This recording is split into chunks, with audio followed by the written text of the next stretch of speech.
What's up guys, my name is Ace, and today I wanted to talk about a Blackout leak that happened yesterday. As you're watching it, I'm actually recording it shortly after it came out, but just to fit into my normal schedule, this is going to be coming out a day later. But I did want to talk about this leak today, and of course, keep in mind, disclaimer at the beginning of this video, this is a leak, this is not confirmed by any means. This could be 100% completely made up and false, although I will say this same guy that posted this on Reddit, which I will leave a link to the original Reddit post down below, he actually posted a Zombies leak about 10 minutes before the new Zombies trailer came out yesterday, and there was a bunch of things that we didn't know before that trailer that were confirmed by that trailer that were accurate. So a part of me is trusting this leak a fair amount, but at the same time, of course, always have that little bit of skepticism at the very least, because it is just a leak. So let's start going through this leak. There's a bunch of different points to cover here. First up, he says that this is the largest map in Call of Duty history, which is no surprise by any means. Of course, that's just obvious information.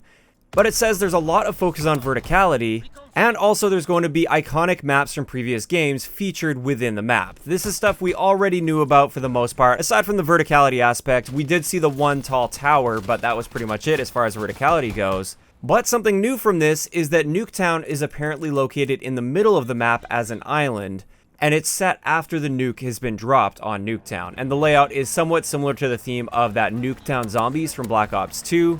This is some brand new information with this leak, and something about this is it doesn't line up with the Blackout teaser we got at the multiplayer reveal event, where they kind of zoomed out on the map. There's a chance that that map was simply a mock-up, and that's not actually going to be the layout of the Blackout mode. Or perhaps this leak is just completely off and that was in fact the general layout that we're going to be seeing for Blackout.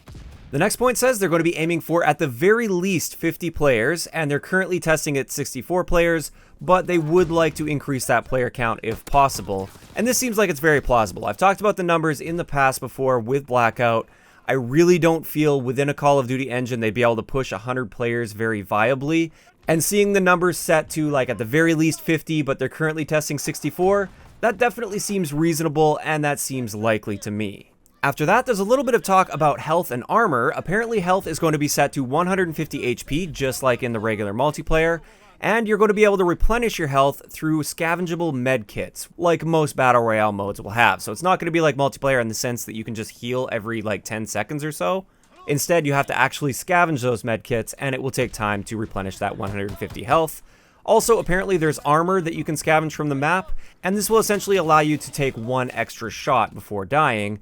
But there's also apparently an attachment that's armor-piercing rounds, and this will just completely ignore armor, and it will deal direct damage to your health. All of this, once again, seems very plausible. It seems somewhat likely that they'll have a similar health in multiplayer than in Blackout. It'll be interesting to see what kind of weapon damage they'd be dealing. If it's the exact same as multiplayer, I think that time to kill is definitely going to be too fast for a Battle Royale mode. Although we do have games out there like Islands of Nye right now, where it also has a very fast time to kill. So perhaps this Battle Royale mode is going to have a very fast time to kill in traditional Call of Duty style, but we'll definitely have to wait and see how that ends up playing out. Next up, something that seems very obvious for any Battle Royale mode. Apparently you have limited inventory slots, and you can increase space in your inventory by scavenging backpacks. This is pretty much normal for a lot of Battle Royale games like PUBG and H1Z1 for instance. So no surprises here. I think that's something that was kind of expected. Next up is one of the more interesting things with this leak. Apparently, in its current state, weapon loot has rarity. So you'll have the same weapon with different rarity levels, kind of like we see in Fortnite, for instance.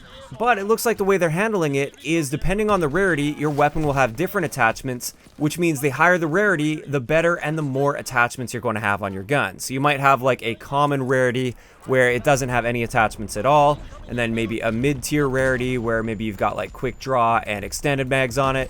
And then like an epic tier rarity that has a bunch of different attachments, and some of the better ones like high caliber or something, for instance. This does also say that this is subject to change, and there currently talks about having attachments that you have to scavenge rather than just have it rarity dependent. So you pick up your base gun and then you go around and you find attachments, kind of like PUBG, for instance. And this is something I actually wanted to talk to you guys a little bit about and share my thoughts on. Personally, I like the idea of keeping it simple and just having the weapon rarity. So The more rare the weapon you get, the more attachments it's going to have, and it's just default attachments. You can't remove attachments, you don't scavenge for attachments. It's just much more simplistic. You find the guns, and then you get into the fight. But I'd love to know what you guys think about this. Would you prefer a system where it's just straight up rarities of weapons with the attachments built in? Or would you prefer it where you find the base guns, and then you have to find attachments scattered around the world in order to get your perfect build? Next up in this leak, apparently there are consumable abilities that are similar to the specialist abilities from multiplayer, like Torque's Portable Barricade, that you can use just one time per game in Blackout, or Ruin's Grapple Hook, which has a limited number of uses. Also Nomad's Dog, which we've seen in the trailer. We haven't seen any actual gameplay of it in multiplayer, but we've seen it in the trailer. Apparently you can have this dog that can be commanded to follow or guard an area. Also, there's equipment like the Recon RC, which is basically an RCXD that doesn't explode, so you can use it to recon an area, find a camper maybe, but you can't actually kill them with it. You can just use it to drive around and see what's around a corner or in a building or whatever it might be, which I think would play very well in Blackout. I really like the idea of having something like that, where it's not so powerful that you can just go and insta-kill somebody, but you can use it for recon. While you're doing that recon, you're obviously exposing yourself because you're sitting there controlling the vehicle. I think that seems pretty fair and balanced depending on how you actually earn that or find that on the map. Another thing from this leak, and this is a little bit concerning to see, assuming this leak is true, of course we are going to be seeing land, air, and sea vehicles like they said at the reveal event. However, in the current build, apparently the ATV is the only fully functioning vehicle.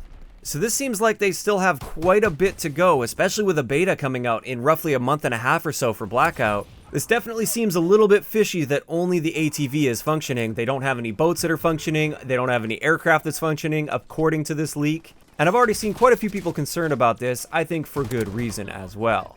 As for the storm or the gas mechanic, basically that circle that shrinks and forces you into a smaller play zone as time goes on until it gets to the end battle, which is basically going to be a very small circle. In its current state, it's just a simple visible wall that closes in on the map. So that just seems like it's kind of a placeholder for now. They haven't fully fleshed out the animations for that, which I think is totally reasonable at this stage in development. That's more of like a polishing factor, unlike the vehicles, which there's a lot of like gameplay mechanics that go into the vehicles, so that's a bit more concerning there. And finally, the spawning mechanics. Apparently, in the current build, players will parachute onto the map, which is what most Battle Royale games currently are doing. But apparently this is also subject to change, and there's talks of moving it to a standard spawn system like Call of Duty Online, where you're just spawned in a random spawn point at the beginning of the match. Personally, I really hope they go with a parachuting type system. I like the idea of a Battle Royale mode where you choose the amount of risk that you want at the beginning of the game. If you're a very aggressive player and you want that high risk, high reward sort of thing, you'll go for like the big city where all the loot is. Or if you want, you can choose more of a low risk route, find a place towards the edge of the map, and collect your loot slowly without getting into a lot of those instant fights. I think this is very important for a Battle Royale mode, and therefore I don't really like the idea of having a simple random spawn-in location where you basically just have to deal with wherever you happen to spawn. And with that, that's pretty much going to wrap it up for this particular leak. That's another thing I'd like to know from you guys though. Which one would you prefer? Parachuting into the map where you can choose your own location that you want to land and also choose the amount of risk you want to be taking? Or would you prefer a much more simplistic, just simply spawn in a random spawn point on the map? Also, if you guys have any other thoughts on these leaks, let me know in the comment section below. I'm interested to hear what you guys think. Personally, I am hoping these leaks are for the most part inaccurate, partially because I'm a little bit concerned by the fact that only ATVs would be working in the current build. It seems very late in the life cycle to only have one type of vehicle working when there's supposed to be plenty of those vehicles working in the final build. But of course, I do want to know what you guys think in the comment section below. If you enjoyed the video, a like rating is always appreciated, and don't forget to subscribe for more if you haven't already. I'll talk to you guys next time.